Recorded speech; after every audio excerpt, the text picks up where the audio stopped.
El 6 de mayo de 2023 tuvo lugar la coronación del rey Carlos III ante 2,000 personas en la abadía de Westminster.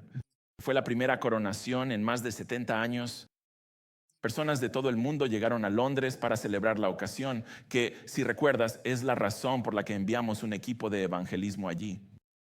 Ahora bien, si voy a ser honesto y darte una pequeña ventana a mi corazón, la verdad es que no me importaba en lo más mínimo todo ese asunto. Soy estadounidense, no me importan en absoluto los miembros de la realeza, excepto que nuestros antepasados los derrotaron, ganándonos la libertad de su tiranía. Muy bien. Ustedes son como el mejor servicio de todos.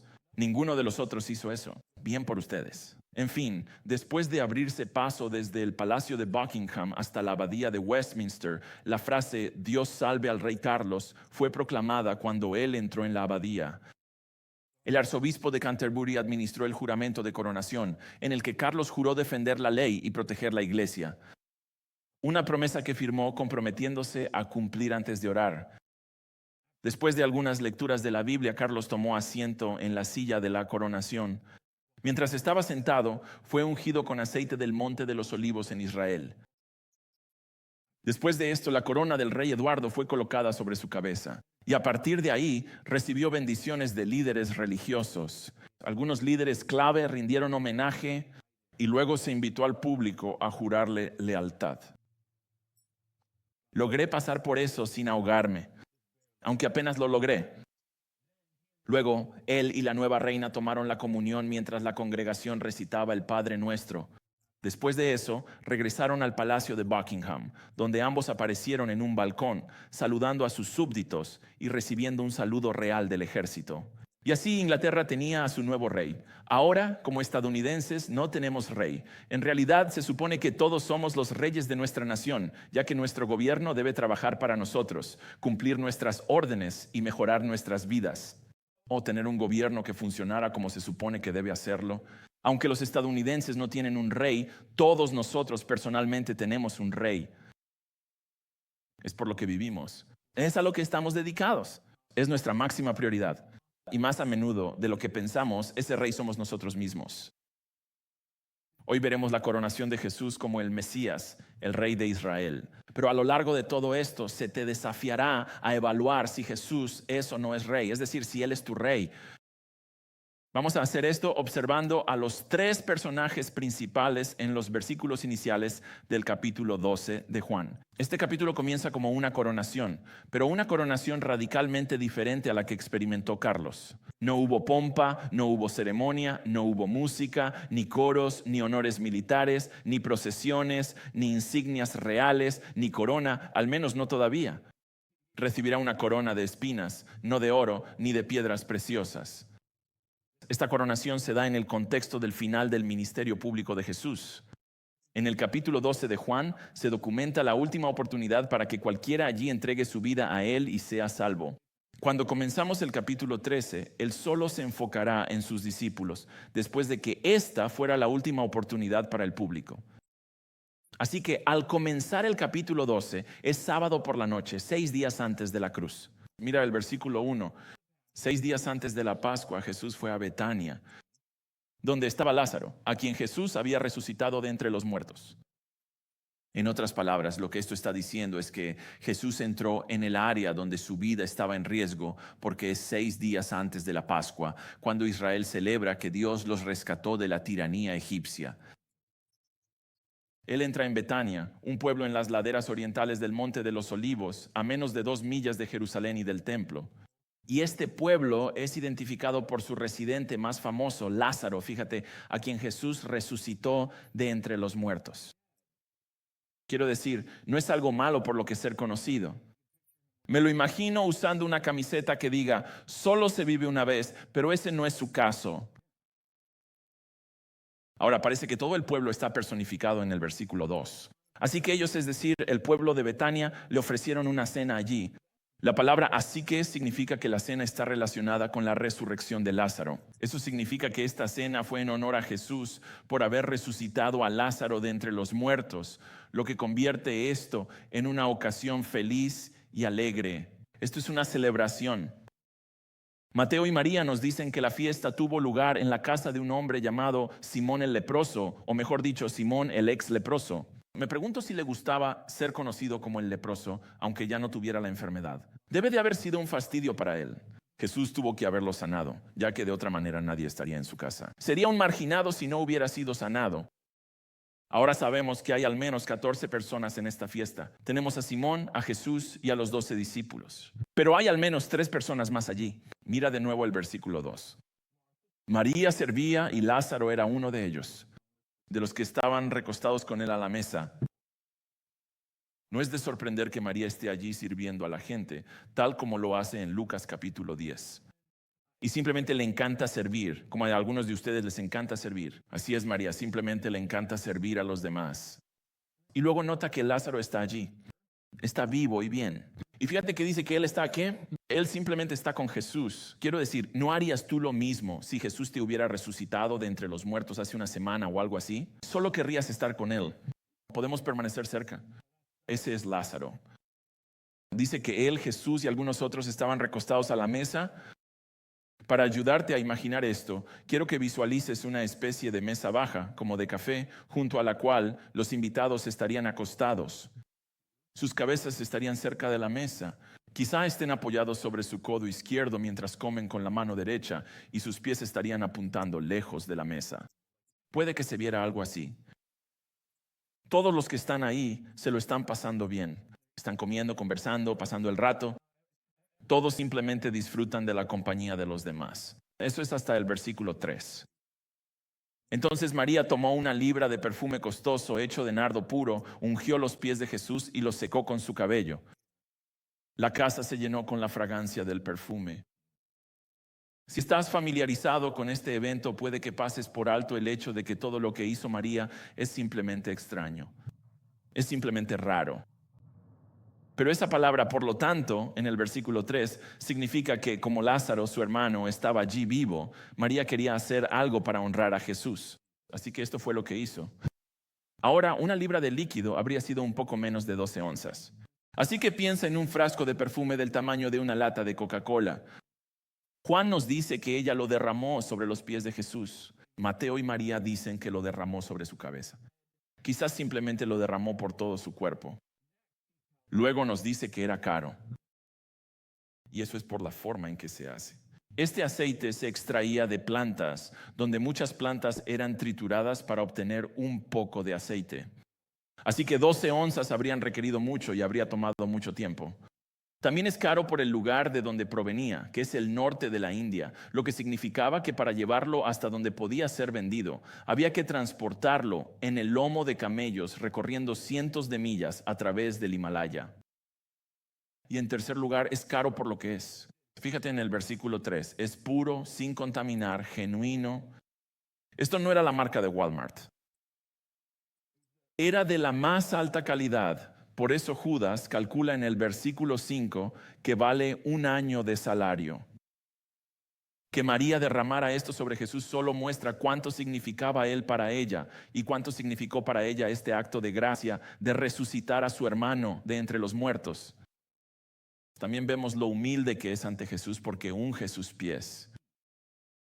Digamos que los pies en la antigüedad estaban sucios con cosas mucho más asquerosas que solo tierra, por lo que lavar los pies era el trabajo más humillante, como limpiar inodoros, algo que solo haría el esclavo más bajo. Por último, no es poca cosa que ella secara los pies de Jesús con su cabello. En esa cultura era una vergüenza que una mujer siquiera se soltara el cabello. Su cabello era considerado su gloria. De haberlo dicho, podría haber sido visto como algo vergonzoso o indecente, o tal vez como un signo de moral relajada. Pero a ella no le importa. Una toalla no valía la pena. Ella usó su honor, su cabello, para secarle los pies, la parte más sucia y asquerosa del cuerpo de una persona antigua. Ahora, el acto de ungir, de verter aceite sobre una persona, ocurría en el Antiguo Testamento para marcar el inicio del reinado de un nuevo rey. Así que un profeta venía y le vertía aceite, significando que ese hombre ahora estaba apartado como rey. Ahora tiene ese papel y debe ser honrado por todo el pueblo como rey. Bueno, María no es profeta, ella es solo una persona. Pero lo que ella está haciendo es ungir a Jesús como su Mesías, que en realidad significa el ungido, apartado para este papel y honrado como el rey de Israel. Y es apropiado que esto no lo haga un profeta, sino una persona, porque este es el rey de su pueblo, que vino a salvar a su pueblo de sus pecados. Todo esto que vemos aquí con María está más allá de lo común. La idea de que este relato de un testigo ocular al final del versículo 3, de que toda la casa se llenó de la fragancia. Juan está recordando este momento y está recordando esta adoración exagerada, extravagante, sin reservas, sin vergüenza, completamente entregada a Jesús. Y lo que eso hace es animarnos a todos a, punto número 1, buscar una devoción excesiva a Jesús. Busca una devoción excesiva a Jesús. ¿Y a qué me refiero con devoción excesiva a Jesús? Bueno, veamos qué produjo la gracia de Dios y el amor por Jesús en la vida de María. Primero, ella le dio a Jesús lo mejor que tenía. Algunos especulan que este aceite era tan valioso que podría haber sido su dote. Podría haber sido una inversión. Son pequeños y fáciles de transportar. O podría haber sido una reliquia familiar. Y no lo reservó pensando que era demasiado. No, ella no le dio sus sobras. Ella le dio lo mejor porque él merecía lo mejor de ella. Él valía lo mejor de ella. También se humilló ante él tomando el lugar más bajo posible, justo a sus pies. No hay fingimiento, no hay orgullo en su presencia. En esa cultura no podía rebajarse más ante Jesús. Y finalmente no tuvo vergüenza de honrarlo. No le importaba lo que la gente allí pensara sobre lo que estaba haciendo. Todo lo que le importaba era que él fuera honrado por haber salvado a su hermano de la muerte. Y si eso significaba deshonrarse a sí misma usando su cabello para secar sus pies, que así fuera, él lo valía. En muchos sentidos, esto es Romanos 12:1, donde Pablo exhorta a los cristianos diciendo que basados en la misericordia de Dios, toda la misericordia que se nos ha mostrado, y se nos ha mostrado mucha, ¿verdad? Basados en toda esa misericordia debemos presentar nuestros cuerpos como sacrificios vivos, santos y agradables a Dios, lo cual es vuestro culto racional. Todo lo que eso significa es que a la luz de toda la misericordia que se nos ha mostrado, tiene sentido que adoremos a Jesús de tal manera que estemos constantemente sacrificando lo que sea necesario para permanecer en un lugar de adoración y devoción a Jesús en nuestras vidas. De hecho, la palabra adoración proviene del antiguo inglés worship, que significa mostrar o demostrar el valor de algo. Así que al darle a Jesús lo mejor de ella, al interactuar con él sin orgullo y al no avergonzarse de honrarlo, María estaba mostrando cuánto significaba Jesús para ella. Darle algo que valía el salario de un año no era nada comparado con todo lo que él era para ella. Esto es solo un vistazo de lo que significa tener una devoción excesiva, pero temo que esto nos resulta difícil. Quiero decir, ¿con qué frecuencia le damos a Jesús lo mejor de nosotros? La mejor parte de nuestro día, la mejor parte de nuestras semanas. ¿Con qué frecuencia recibe Él el mejor uso de nuestro tiempo, de nuestros talentos o de nuestros recursos? Si somos honestos, probablemente recibe más de nuestras obras que lo mejor que tenemos. ¿Con qué frecuencia somos orgullosos con Él, exigiendo que haga las cosas a nuestra manera, o nos frustramos, enojamos o desanimamos? ¿Con qué frecuencia vivimos sin orar lo que le dice a Él, no te necesito? Yo puedo con esto, ya sea en nuestros trabajos, en la crianza de los hijos, en nuestros matrimonios o en cualquier otra cosa por la que no oramos. ¿Y cuántas veces nos avergonzamos de nuestro compromiso con Él? Así que nos quedamos callados cuando deberíamos decir la verdad, o guardamos silencio mientras el mal avanza en nuestros trabajos, hogares o escuelas, o no le hablamos a la gente de Jesús. Todo porque valoramos profundamente, tan profundamente lo que otros van a pensar de nosotros, cómo nos van a tratar o lo que puedan decir de nosotros. Verán, la devoción excesiva no es algo que esté allá afuera como, ¿qué es eso realmente? No, en realidad es bastante obvio. Es buscar darle a Jesús lo mejor de nosotros en todo y demostrar que Él vale más para nosotros que cosas como nuestro dinero, nuestro tiempo, nuestros deseos, nuestra reputación. Este tipo de adoración, la clase que vemos en María, es muy valiosa para Jesús. A diferencia de cualquier otro acto de adoración que recibió en su vida terrenal, Jesús destaca a María diciendo en Marcos 14, versículo 9, que donde quiera que se extienda el Evangelio, este acto de devoción será contado en su memoria en todo el mundo. Y uno se pregunta, bueno, ¿por qué sería así? Creo que es porque Él valora la devoción que otros podrían considerar exagerada. Porque la verdad es que tú y yo no podemos adorar demasiado a Jesús en vista de todo lo que Él ha hecho por nosotros. Él valora la devoción que nos cuesta. Porque lo que hace es mostrar que Él es más valioso para nosotros que cualquier cosa que sacrifiquemos para mantenernos devotos a Él. Él valora la devoción que es humilde, porque la verdad es que no tenemos nada de qué enorgullecernos cuando se trata de Jesús. Y Él valora la devoción que no se avergüenza, que no se preocupa por lo que otros piensen de nuestra devoción. Porque al final del día, lo único que importa es lo que Él piensa. Así que busca una devoción excesiva hacia Jesús. Busca el tipo de devoción que incluso otros cristianos miran y dicen, amigo, eres un fanático de Jesús. No porque seas raro, no. Sino porque es obvio que nada ni nadie es más importante, más valioso para ti que Él. Eso es precisamente lo que le sucede a María en la cena. Versículo 4, pero Judas Iscariote, en contraste con María, ahí está Judas. Pero Judas Iscariote, uno de sus discípulos que estaba a punto de traicionarlo, dijo, Judas, uno de los 12 discípulos de Jesús, interrumpe el hermoso acto de adoración de María con lo que está a punto de decir.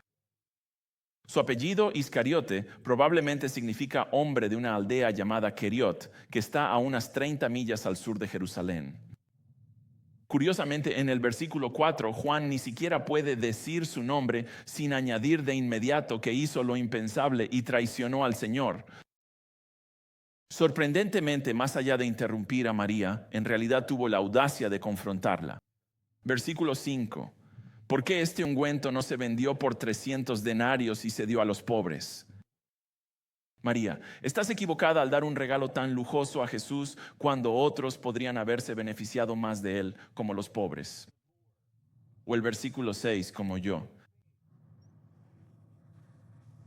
Él vio el aceite únicamente en términos financieros, haciendo que su acto de adoración pareciera un desperdicio y egoísta. Podría haberse usado para un propósito mejor, cuando la realidad es que no ha existido ni una sola gota de aceite en la historia del mundo que haya sido utilizada para un propósito mejor que este. Este texto es una ventana clara a lo bajo, que era realmente el concepto que Judas tenía de Jesús. Había estado allí, lo había visto todo durante 2 años. La verdad era obvia para él, la tenía frente a sus ojos todos los días, pero al final amaba más el dinero. Luego, Jesús y su avaricia en realidad contagiaron a otros. Lamentablemente, lo que aprendimos de Mateo y Marcos es que Judas en realidad era el portavoz de algunos de los otros discípulos que estaban de acuerdo en que el aceite debía haberse vendido para ayudar a los pobres. Ahora bien, puede que ellos realmente lo pensaran, pero Judas ciertamente no. Versículo 6 dijo esto. No porque le importaran los pobres, sino porque era un ladrón y al estar a cargo de la bolsa de dinero, solía quedarse con lo que se ponía en ella. Pero por fuera, en ese momento, parecía mucho más devoto que María. Tanta preocupación por los pobres que tenía, pero con el dinero de otros. Por dentro era un ladrón. Mateo y Marcos nos cuentan que salió de la cena, quizás frustrado por haber perdido todo ese dinero. Así que va con los líderes religiosos para traicionar a Jesús por 30 piezas de plata, justo después de esto. Para Judas, obviamente Jesús no era el rey, el dinero lo era. Lo que lo convierte en una advertencia para el punto número 2. Resiste a tu Judas interior. Resiste a tu Judas interior. Cristiano, dentro de ti está la carne, es el pecado que permanece, es una tendencia anti Dios que queda de antes de que fueras salvo y su objetivo es que destruyas tu vida. Y ojalá pudieras simplemente ignorar eso pensando que todos los predicadores solo están siendo dramáticos, pero es un traidor a tu compromiso con Jesús. Constantemente quiere que te arrepientas de ese compromiso para que pongas tu confianza en sus deseos para ti. En Romanos 7, Pablo lo describe de esta manera, versículo 15. No entiendo mis propios actos, porque no hago lo que quiero, sino lo que aborrezco. Eso hago. Más adelante en el versículo 18 continúa: yo sé que en mí, es decir, en mi carne, no habita nada bueno, porque tengo el deseo de hacer lo correcto, pero no la capacidad de llevarlo a cabo. Porque no hago el bien que quiero, sino el mal que no quiero. Eso es lo que sigo haciendo. Eso suena familiar. Es porque tu Judas interior, al igual que el verdadero Judas, no tiene a Jesús como su rey. Jesús es su enemigo mortal. Y si no lo resistes, entonces algunas de tus decisiones parecerán como si Jesús también fuera tu enemigo. Verás, tu Judas interior solo es tan poderoso como tú le permitas serlo. Y lo haces escuchando sus mentiras y cediendo a sus artimañas. Si resistes sus deseos, si desobedeces sus órdenes, honras a Jesús. Bueno, ¿cómo se hace eso? No resistiendo la verdad de que Jesús es tu rey y, en cambio, cediendo a sus deseos para tu vida. Es hacer lo que dice el Rey Jesús, porque Él es a quien amas. Y Él es quien te ama, no el traidor interior. Mira, el dinero llamó a la puerta del corazón de Judas. Él abrió la puerta, lo que luego llevó a lo impensable. Dejó que las personas que querían matar a Jesús supieran dónde estaba para que pudieran arrestarlo, traicionando al inocente Hijo de Dios en manos de asesinos.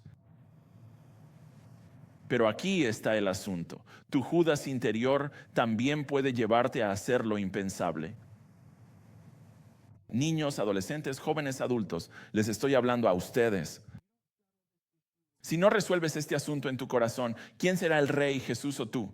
Si no resuelves este asunto, harás lo que probablemente ahora mismo te parece impensable. Te volverás como Judas y dejarás a Jesús. Y puede ser por aceptación, puede ser por lo que crees que es amor, puede ser por amigos, sentimientos o familia. Sea lo que sea, el Judas interior te dirá esto: tengo un futuro mejor para ti que el que tiene Jesús. Es más divertido, es más satisfactorio, es más auténtico con quien realmente eres. Así que déjalo y sígueme a mí. Y como el dinero hizo con Judas, dejarás a Jesús si no resistes. Escucha, esto está por todas partes en las redes sociales, donde los influencers y su sabiduría demoníaca convencen al Judas interior, que los ve, de que lo mejor es dejar a tu cónyuge o dejar a Cristo, porque la vida es mucho más plena en la rebeldía que en la obediencia. Bueno, pregunta, ¿fue mejor para Judas? No, ¿verdad? Cuando se dio cuenta de lo que había hecho, se quitó la vida porque el dolor era demasiado para soportarlo. No quiero ese dolor para ti. No quiero que destruyas tu vida y potencialmente pierdas tu alma, pero eso es lo que tu Judas interior quiere. Ese es su objetivo para ti, no es el pecado. Ese no es su objetivo para ti. Su objetivo para ti es tu muerte. Y predicas que eres dramático. No, no lo es. Santiago 1:15 dice que cuando el pecado toma control de tu vida, cuando se apodera de ti, su objetivo es tu muerte. Así que, ya que tu Judas interior quiere asesinarte, es un traidor, un mentiroso demoníaco que te promete tu mejor vida ahora solo para ocultar su verdadero objetivo para ti, que es tu destrucción. Dado que esa es la verdad sobre tu Judas interior y el mío, ¿lo resistirás? ¿Lo resistirás? ¿Lo confrontarás con la verdad de que Jesús es rey, que Él es tu rey y que Él quiere lo mejor para ti y te da lo mejor cuando lo sigues y haces lo que Él quiere? Eso espero. Eso pido en oración. Porque Jesús te protegerá de toda la destrucción que tu Judas interior ha planeado para ti, así como protegió a María. En el versículo 7, Él dijo: déjala en paz. Esa palabra déjala está en singular. Él le está hablando a Judas. Déjala en paz, Judas, para que lo guarde para el día de mi sepultura. Él no iba a tolerar ninguna crítica a la adoración de María. Él no ve con buenos ojos a nadie que obstaculice o desanime la devoción excesiva de su pueblo hacia Él. Ella guardó ese perfume. No lo vendió para poder tenerlo y ungirlo para su sepultura, ya que en ese entonces el aceite se usaba para mitigar el olor de un cuerpo en descomposición. Ella estaba haciendo más de lo que sabía que estaba haciendo, porque su adoración predecía su muerte venidera. Su sepultura en realidad sería el resultado de su coronación como rey. Ahora bien, ¿cómo puede esta unción ser para la coronación de Jesús cuando dice que es para su sepultura? Bueno, Jesús no vino la primera vez para reinar. Él vino a servir y a hacerlo entregando su vida para pagar el precio del rescate y rescatarnos de nuestro pecado. Su muerte fue la culminación de su coronación, donde con una corona de espinas en su cabeza y la cruz como trono, y su corte real de criminales a cada lado de él. El letrero sobre su cabeza decía, Rey de los Judíos. Esa fue su coronación. Su muerte fue su coronación. Él se hizo obediente hasta la muerte. Y por eso, Filipenses 2:9, Dios lo exaltó hasta lo sumo. Y un día toda rodilla se doblará ante Él como Señor y Rey. Esta exaltación se ve de alguna manera en el versículo 8, con una afirmación que sería insoportablemente arrogante si Jesús fuera algo menos que Dios. Versículo 8. Porque a los pobres siempre los tendréis con vosotros, pero a mí no siempre me tendréis. El vosotros ahí en el versículo 8 ahora es plural, lo que significa que ahora se está dirigiendo a todos los discípulos que reprendieron a María. La razón por la que ungirlo con aceite es más importante que vender el aceite y dar el dinero a los pobres es porque los pobres seguirán estando ahí cuando Él ya no esté. Así que aquí no está hablando en contra de cuidar a los pobres. Gálatas 2, versículo 10, espera que cuidemos de los pobres. No, Él está diciendo que hay momentos, como en este día específico, en los que Él toma la prioridad. Cuando el segundo mandamiento de amar a tu prójimo es superado por el primero y más grande mandamiento, que es amarlo a Él. Así que Él está desafiándolos respecto a cuál será su máxima prioridad en la vida. María pasó la prueba. Sin embargo, Jesús no puede estar a menos de 2 millas de Jerusalén por mucho tiempo y permanecer oculto de todas las multitudes de la Pascua. Versículo 9. Cuando la gran multitud de los judíos se enteró de que Jesús estaba allí, vinieron no solo por causa de él, sino también para ver a Lázaro, a quien él había resucitado de entre los muertos. Así que los principales sacerdotes hicieron planes para matar también a Lázaro. Porque a causa de él, a causa de Lázaro, muchos de los judíos se estaban apartando y creyendo en Jesús. Muchas personas estaban dejando su lealtad a los principales sacerdotes y entregando su lealtad al Rey Jesús. Por eso él y ahora Lázaro tenían que morir. Y Lázaro era un doble problema para estos hombres. No solo su mera existencia gritaba, Jesús es Dios con poder sobre la muerte, entrégale tu vida, algo que ellos rechazaban rotundamente. Pero estos sacerdotes eran saduceos que negaban la resurrección, lo cual es un poco difícil de sostener cuando hay un hombre resucitado andando por ahí, pero él es un problema. Su vida gritaba, cree en Jesús. Así que en lugar de matar solo a un hombre para salvar a la nación, como decidieron hacer en el capítulo 11, versículo 50, ahora tienen que morir 2 hombres. Todo esto en vez de simplemente rendirse ante el Rey Jesús. No, ellos van a redoblar su rebeldía y justificar el asesinato de otro hombre inocente, cuya mera existencia no encajaba con sus prioridades, que eran mantener su poder y su prosperidad. Quiero decir, solo mira la profundidad de la rebelión aquí.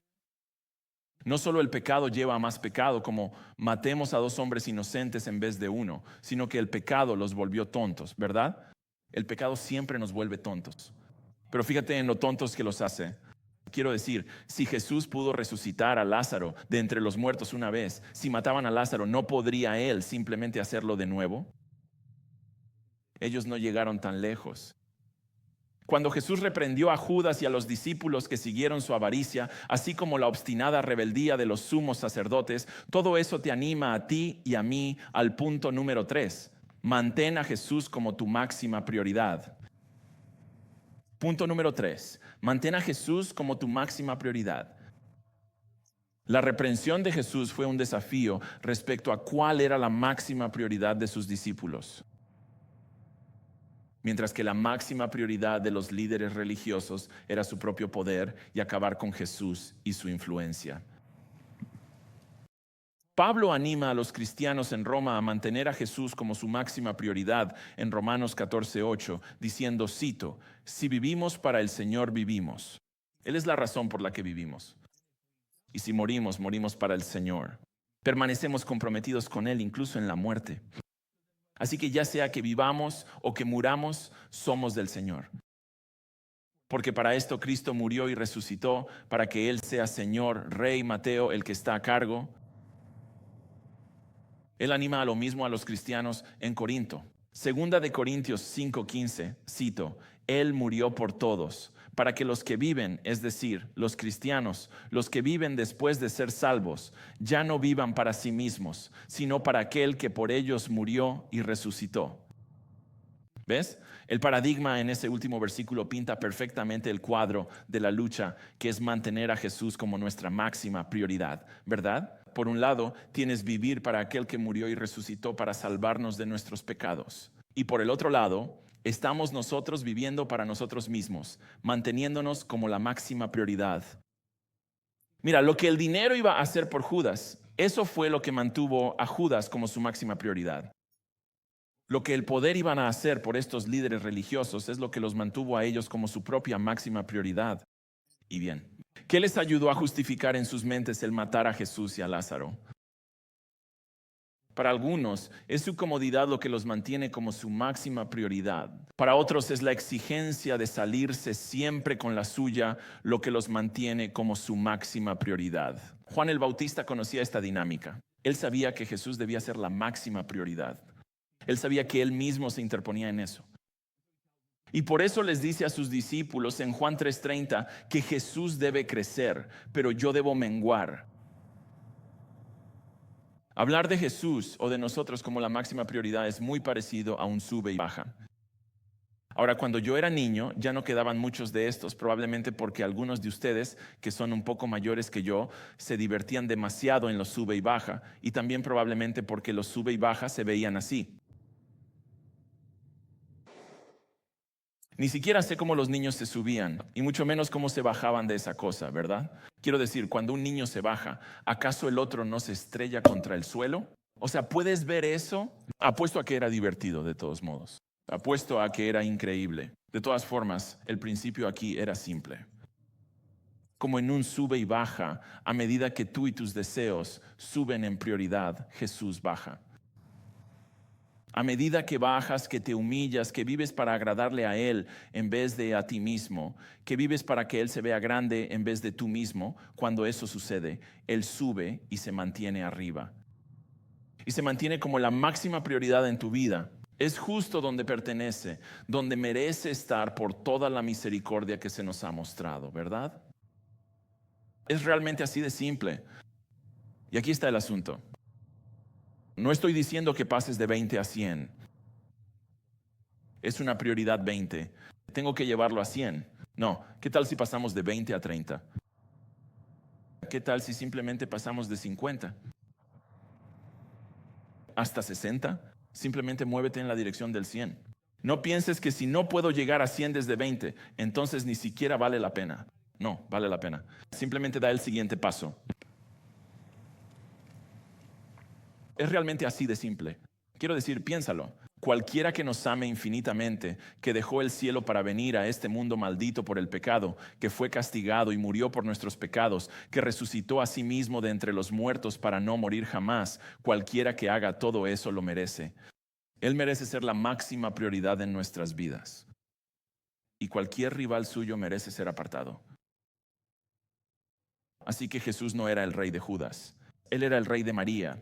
Pregunta, ¿es Él tu rey? Uno de los lugares donde puedes ver la respuesta a esa pregunta es en tus prioridades.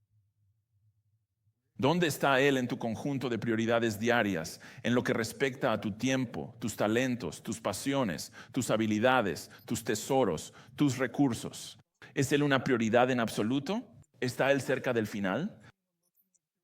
¿Sería obvio para cualquiera que observe tu semana en qué lugar está Él en tu lista de prioridades?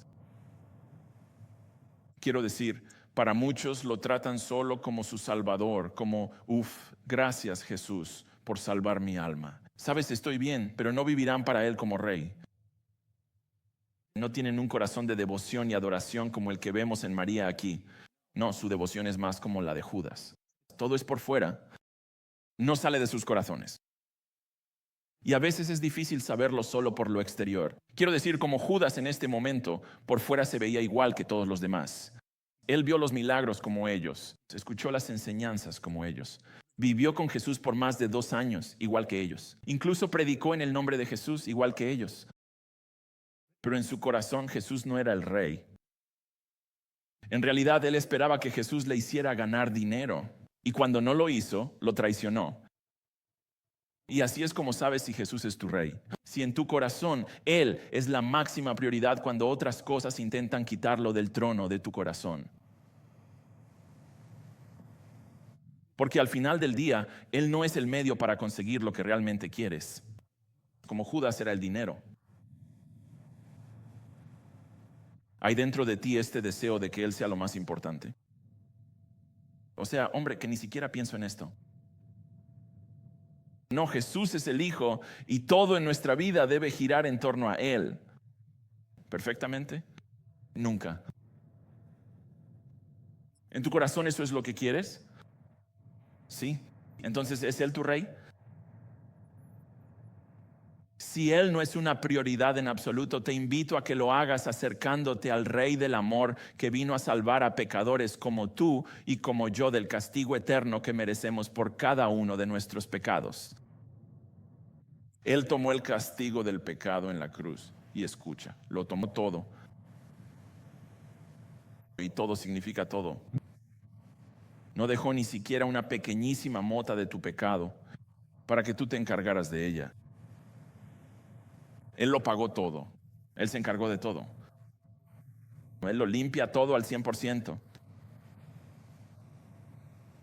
Así que ven a Él. Eso es verdad. Entrégale tu vida y Él te salvará. Y entonces de tu corazón fluirá una gratitud que te llevará a decir de corazón: Jesús, quiero que seas mi máxima prioridad porque Jesús, ahora eres mi Rey. Escucha, cuando los rivales de Jesús aparezcan en tu vida, como siempre sucede, solo recuerda que el poder y la influencia no te aman. Recuerda que el dinero y la prosperidad no pueden resucitar a los muertos. Recuerda al amante o cualquier otra cosa que te aparte de Jesús. Eso no murió por ti, pero Jesús sí. Él es el Rey de todos los que creen en Él. Y un día, cuando Él regrese, establecerá su trono en Jerusalén, la misma ciudad donde fue asesinado. Y desde esa ciudad reinará como rey sobre la tierra durante 1000 años. Y cristiano en el reino, 2 Timoteo 2:12 dice que si perseveramos, es decir, si mantenemos nuestro compromiso con Él hasta la muerte, si seguimos fieles a Él, también reinaremos con Él. No estaremos observándolo reinar, sino que reinaremos con Él. Apocalipsis 3:21 dice que si perseveramos, Jesús nos concederá sentarnos con Él en su trono. Quiero decir,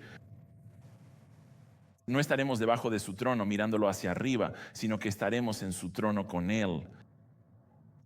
Apocalipsis 2:26 dice que si perseveramos, si seguimos comprometidos con Él, Él nos dará autoridad sobre las naciones.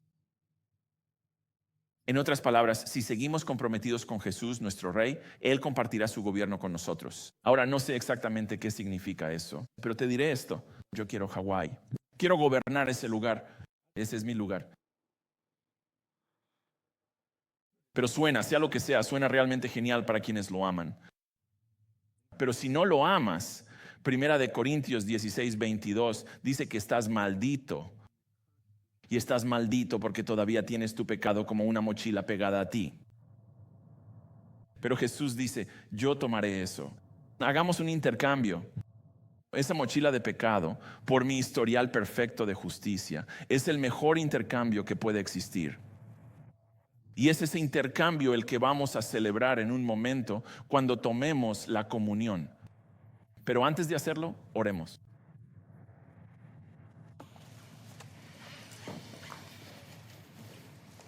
Jesús, este realmente es un relato increíble, increíble.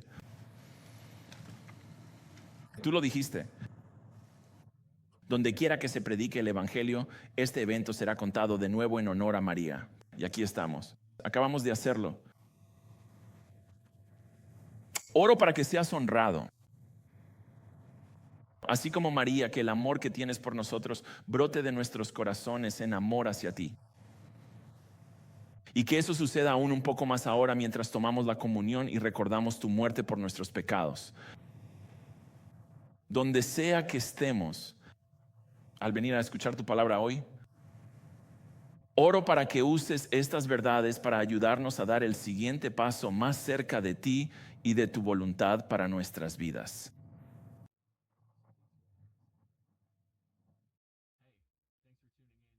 Por favor, haz esto por todos nosotros, te lo ruego encarecidamente. Amén. Con la verdad bíblica y su profundo significado. Muchas gracias por tu atención.